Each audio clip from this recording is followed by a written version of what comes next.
ৰাজহুৱা সভাখন পৰিচালনা কৰা তামুলপুৰ জিলা বিপিএফ দলৰ সভাপতি ডাঙৰীয়া, মঞ্চত উপবিষ্ট বেছি শক্তিশালী কৰিব সেইটো আমি আশা কৰিছোঁ। আৰু বিশেষকৈ আপোনালোক এনেকুৱা উপলব্ধি হৈছে যে আপোনালোকে যেন আমাৰ ৰাজ্যখনৰ যি উন্নয়নৰ যিটো সোৱাদ, সেইখিনি সোৱাদ নিশ্চয় আপোনালোকে পোৱা নাছিল। যেনেকুৱা ধৰণে ৰাস্তা ঘাট, না ৰাস্তা আছে না দলং আছে, এনেকুৱা পৰিস্থিতিত আপোনালোকে ইয়াত আছে। ইমান বঞ্চিত কৰি ৰাখিছে আপোনালোকক অসম চৰকাৰে, দেখিলে আপোনালোকৰ কাৰণে বেয়া লাগে। আৰু মই ভাবোঁ আপোনালোকে কিমানজনে BTC দিয়াৰ কাৰণে সন্তুষ্ট মই সেইটো নাজানিম। হয়তো বহুতে আপত্তি কৰিছে, কিন্তু চৰকাৰে যিহেতু ঠেলি দিছে আপোনালোকক, হয়তো বাধ্যত হৈ আপোনালোকে এতিয়া BTC থাকিবলগীয়া হ'ব পাৰে বা থাকিব লাগিব। কিন্তু মই কম আপোনালোকে সৌভাগ্যৱান। BTCত যে আপোনালোকে আহিছে, BTCত যে আপোনালোকৰ অঞ্চলটো অন্তৰ্ভুক্ত হৈছে, মই ভাবোঁ আপোনালোকে ভাগ্যৱান। আৰু এতিয়াৰ পৰা আপোনালোকে উন্নয়নৰ মুখটো আপোনালোকে দেখা পাব। আৰু মই ভাবোঁ BTCত আপোনালোকে অন্তৰ্ভুক্ত হ'ল, এতিয়া BTC কোন দলে কোন নেতাই সবল নেতৃত্ব দিব পাৰিব বা পাৰিছে সেইটো নিশ্চয় আপোনালোকে জানে। কাৰণ আমি জানো, মই বহুত খবৰ ল'লোঁ, আপোনালোকে ৰাজনৈতিকভাৱে বহুত সচেতন। ৰাজনৈতিকভাৱে আপোনালোকে বহুত সচেতন, যদিও বা উন্নয়নৰ ক্ষেত্ৰত আপোনালোকে বহুত বঞ্চিত কৰি ৰাখিছে আপোনালোকক, কিন্তু আপোনালোকে সচেতন। আৰু সেইকাৰণে আপোনালোকে হয়তো সিদ্ধান্ত লৈছে কাৰ দলত থাকিলে এই অঞ্চলৰ ভৱিষ্যত উন্নয়নটো হ'ব, কাৰ লগত থাকিলে ভৱিষ্যতে এই অঞ্চলত শান্তি সম্প্ৰীতি থাকিব, সেই কথাবিলাক আপোনালোকে উপলব্ধি কৰিছে নিশ্চয়। আৰু সেইকাৰণে হ'বলা আজি আপোনালোকে BPF দল যদিও চৰকাৰত নাই, আপোনালোকে BPF দলত যোগদান কৰিব ওলাইছে। ইমান মানুহ ইয়াত গোট খাইছে আপোনালোকে। হাগ্ৰামা মহিলাই ডাঙৰীয়া নেতৃত্বত যোৱা 15টা বছৰ BTC শাসন কৰাটো আপোনালোকে নিশ্চয় দেখা পাইছে। একদম ওচৰত সীমাত আপোনালোকে হাগ্ৰামা মহিলাৰ কেনেকুৱা মানুহ সেইটো নিশ্চয় আপোনালোকে গম পাইছে, নহয় জানো?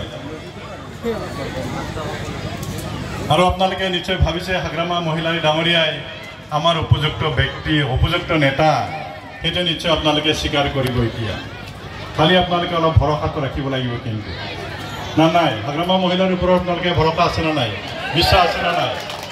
বহুত বহুত ধন্যবাদ। আপোনালোকে খালি হাগ্ৰামা মহিলাৰ ওপৰত বিশ্বাসটো ৰাখক। হাগ্ৰামা মহিলাই ডাঙৰীয়াৰ নিচিনা সবল নেতৃত্ব দিব পৰা আমাৰ BTCত আৰু কোনো নেতা নাই। এটা উদাহৰণ মই আপোনালোকক দিছোঁ। আপোনালোকে সকলোৱে জানে যে অসমত বিভিন্ন ঠাইত এভেকশ্যন কৰিছে, বিভিন্ন ঠাইত ইতিমধ্যে এভেকশ্যন কৰিলেই। আৰু সেই মানুহবিলাক যেনেকুৱা অৱস্থাত আছে, এতিয়া ঘৰ বাৰী নাই, য'তে ত'তে তেওঁলোকে থাকিবলগীয়া হৈছে। BTCতো কেইবাবা ঠাইত এনেকুৱা এভেকশ্যন কৰিবৰ কাৰণে নটিচ দিছিল, কিন্তু আজিলৈকে অসম চৰকাৰ বা BTC চৰকাৰে সেই অঞ্চলবিলাকত এতিয়ালৈকে এভেকশ্যন কৰিব নোৱাৰিলে। কিয় জানে আপোনালোকে?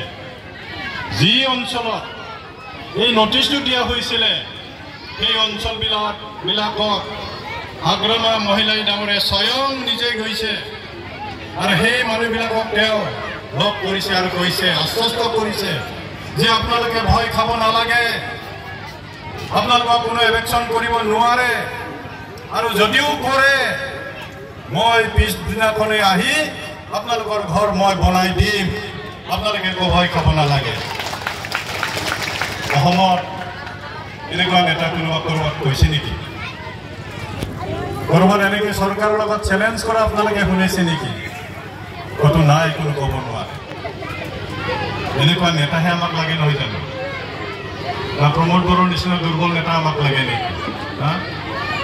আজি অসম চৰকাৰে তেখেতক বহ বুলি ক'লে বহে, থিয় হওক বুলি ক'লে থিয় হয় এনেকুৱা নেতা আমাক নালাগে আপোনালোকৰ এই অঞ্চলত যদি উন্নতি লাগে এই অঞ্চলত যদি শান্তি সম্প্ৰীতি যদি আপোনালোকক লাগে তেতিয়াহ'লে হাগ্ৰামা মহিলাৰ নিচিনা নেতা আমাক লাগিব আপোনালোকে সঠিক সিদ্ধান্ত কিন্তু লৈছে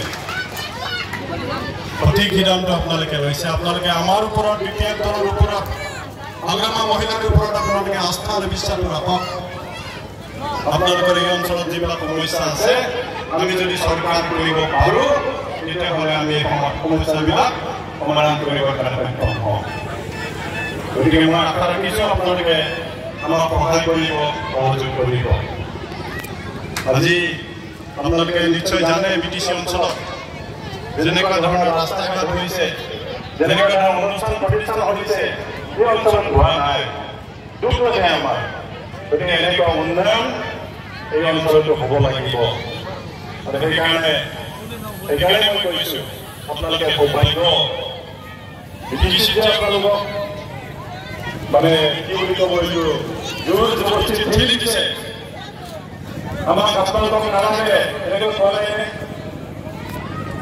আমাৰ জয়ন্ত মল্ল বৰুৱাই কোৱা নাই আপোনালোকক জয়ন্ত মল্ল বৰুৱাই ইয়াৰ বিধায়ক আছে ইয়াতে উন্নয়নমূলক কাম কৰা নাই আপোনালোকৰ ভোট আমাক নালাগে আপোনালোকক আমাক নালাগে আপোনালোকে বিটিচিত যাওক এনেকুৱা নাম ঠেলি দিছে আপোনালোকক সেইকাৰণে আপোনালোকে আমাৰ ওপৰত আস্থা ৰাখক বিশ্বাস ৰাখক আমি সদায় আপোনালোকৰ লগত আছোঁ দীঘলীয়া নকম যিহেতু আৰু এটা মিটিং আছে সকলোৰে শুভেচ্ছা থাকিল আৰু আশা কৰিছোঁ আহি থকা দিনবোৰত আমি একেলগে আপোনালোকৰ লগত একেলগে মিলি আমি কাম কৰিম এই অঞ্চলত উন্নয়ন সাধন কৰিম ধন্যবাদ